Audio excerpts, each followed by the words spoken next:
Welcome to my Friday favorites for Marvel Snap. Today I'm going to be giving you a rundown on a range of deck lists that I think are all excellent choices for laddering up with, assuming you know how to snap and retreat appropriately with them. As always, I think it's important to clarify that this isn't really a meta report. Marvel Snap, unlike a lot of other card games, doesn't currently have a big tournament scene or a large sample size deck tracker that we can pull objective data from. That being said, I play hundreds of hours of Marvel Snap in a month, and these are all deck lists that I've had good experiences with and feel powerful in my time spent playing them. Let's go ahead and dive on into it and see what we have in store today.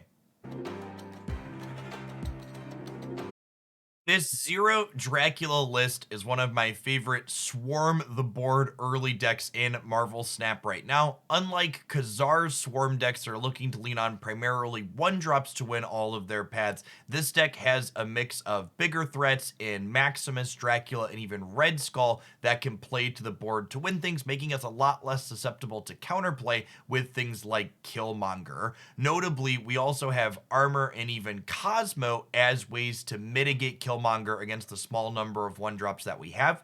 As far as required Series 3 cards go for this deck, I think you do need Dracula and Zero for this deck to function at close to optimal capacity. However, if you're missing something like Maximus, you could easily substitute in Swordmaster. If you're missing Titania, Rocket Raccoon is an excellent choice there. And Red Skull needs to be something else with a large stat line. Giganto or Destroyer as other Series 3 cards are great selections there. Or Hulk, if you're looking for something from a starter series card, can substitute as well. Spectrum Destroyer isn't the flashiest deck in the world, but it gets the job done, and it gets it done super consistently. For those that aren't familiar, this deck is essentially looking to set up one dedicated ongoing path with 3 to 4 cards that top out in one of our powerful 5 drops, and either Professor X to completely lock that path down, or Iron Man to put a just giant mess of stats into play there that your opponent is not going to be able to overcome. We then look to deploy our 15 stat line Destroyer in one of the 2 other open paths, where it's 15 points worth of stats on the final turn are likely to win the game all on its own. We have either Professor X or Armor to mitigate the fact that the Destroyer is looking to blow up our board, and our deck adds a layer of flexibility on top of this with Spectrum. When Destroyer is not going to be good enough, Spectrum can kind of allow our deck to go wide by buffing up all of our ongoing things that we've played across the board. Destroyer is in the deck's name, and I think it's definitely required to have the best results with this archetype, but the other Series 3 card here in this deck, Electro, I think can be reasonably replaced with your other favorite 2 or 3 energy cost ongoing card. Personally, I am partial to Mr. Fantastic in that slot if you are missing Electro. Cerebro 2 remains my favorite of the Cerebro archetypes. Having access to Hobgoblin with Daredevil as well as Blue Marvel with Mystique makes this the most consistent Cerebro deck when it comes to winning when you don't draw your namesake card in Cerebro.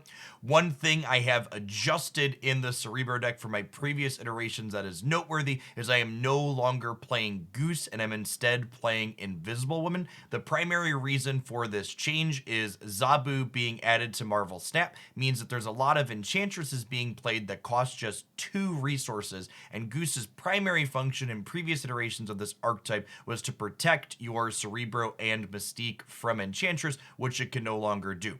Invisible Woman serves a similar purpose. You can play Cerebro, Mystique, and even Blue Marvel behind the Invisible Woman, and then if they enchantress that path, they're going to turn off Invisible Woman and not your Cerebro and other ongoing effects to start.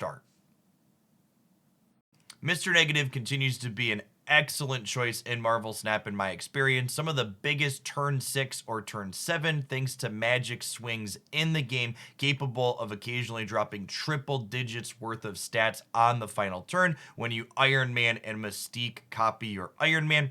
I finally gained access to Bast as a Series 5 card in my collection recently, and that card works quite well in this archetype, but if you're missing Bast, no problem. You can substitute that for Mojo or Scorpion or another lesser series card. Mr. Negative is actually one of the decks that I have an ultimate deck guide for, so if you're looking to budget different selections in this deck, check the video description down below for a link to that deck guide, which kind of walk you through some budget choices. Worth noting when we talk about this archetype as well, that there's Zabu and Surfer variations of negative going around, but this list here on your screen still remains my personal favorite. I think some of those other variations can be even more explosive than this one, but in my experience, you don't need to be more explosive than what this deck is already doing, and those decks trade consistency for that additional unnecessary explosiveness, in my opinion.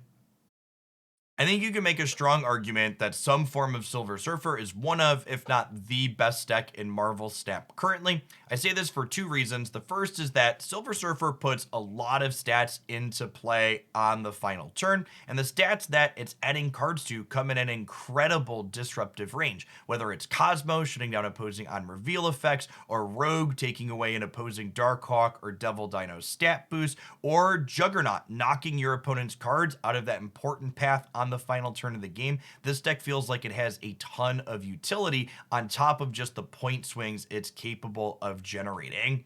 I don't think we have a good means of saying which iteration of Silver Surfer is most ideal. This build with Domino is my personal favorite. The primary reason for that being Domino guaranteeing us an early curve means that we get to play a full 10 3 energy plays, which means we get to play a wider range of disruptive and interactive 3-drops than some of the other builds, giving us added utility in key spots that builds that are playing more cheap things to curve out consistently with will lack.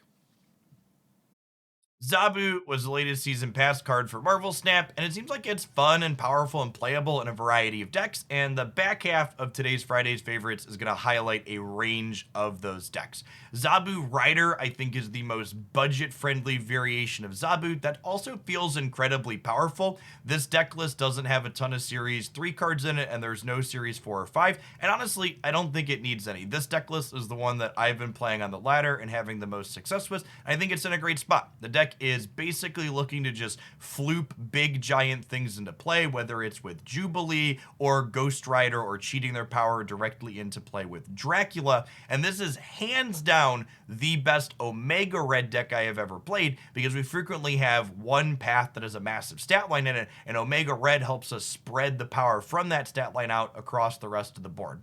As far as required Series 3 cards go, I do think you need Dracula as well as Hellcow for this deck to function at anywhere near optimal capacity.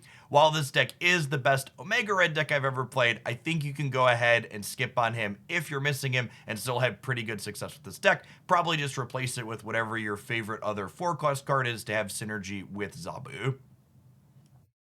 This Daredevil Zabu deck is not only one that helped me a good bit on my personal climb to Infinite this season, but it's also the one I've just enjoyed playing the most. It has incredible interactive elements with Shang-Chi and Enchantress, and the information that Daredevil provides in the 5th turn of the game is not only good with Professor X, obviously, but it also lets us deploy double Spider-Man in the form of Spider-Man into Absorbing Man in a way that is very often game-winning. This is also easily the best Sentry deck I have played. When you Zabu on 3, you can Sentry for 2 energy on 4, as well as Viper for 2 energy on 4, immediately kicking that void that the Sentry generates across the board, making it for a 19-point swing for just 4 resources and 2 cards, which is just an absolutely incredible rate. I think there's some flexibility in how you can substitute out cards in this deck. Sentry and Drax can be other 4 energy high stat line things that are better and worse in different situations. Things like Rescue, Jessica Jones, and Crossbones come to mind.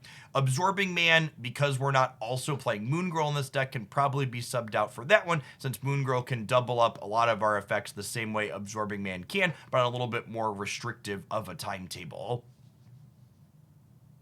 The final deck in today's Friday favorites is another one that helped me personally climb a good bit this season on my way back to Infinite, but it also had the highest cube return rate of any deck that I played on my way up there. This high cube rate is definitely due to the fact that this deck had a 2-pronged attack that I think a lot of my opponents weren't quite ready for. Darkhawk is a card that people in my MMR bracket are used to playing with and against. That's incredibly powerful and can get people just with its raw stats, but what a lot of people in my bracket weren't expecting was that Darkhawk to be followed up by some other incredibly powerful plays.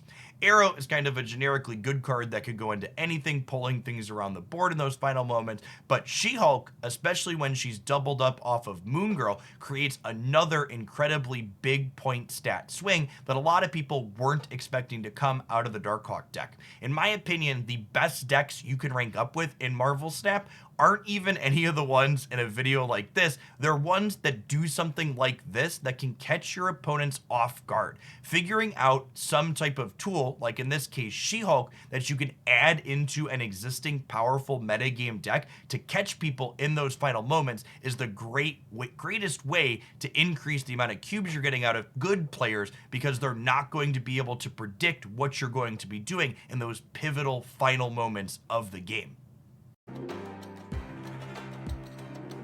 If you thought any of those decks look great and there's something that you want to try out, be sure to check out the links in this video description for full deck highlights with gameplay and deeper deck text covering everything that they're looking to do. I tried to keep the deck text in these Friday favorites videos under 90 seconds whenever possible to keep the video moving along at a good pace for people that are looking to get a broad overview of things that I've been enjoying. As always, I appreciate everybody that made it all the way through the end of this one. If you enjoyed my insights, please tap that like button. It's an absolutely free way for you to help my content reach more people. If you happen to be new to the channel, consider subscribing as well. I post Marvel Snap breakdowns like this, deck highlights, and other news tidbits here 7 days a week, and I'd love to see you back again. Good luck on your grind up the rank ladder this weekend, folks, and thanks for watching.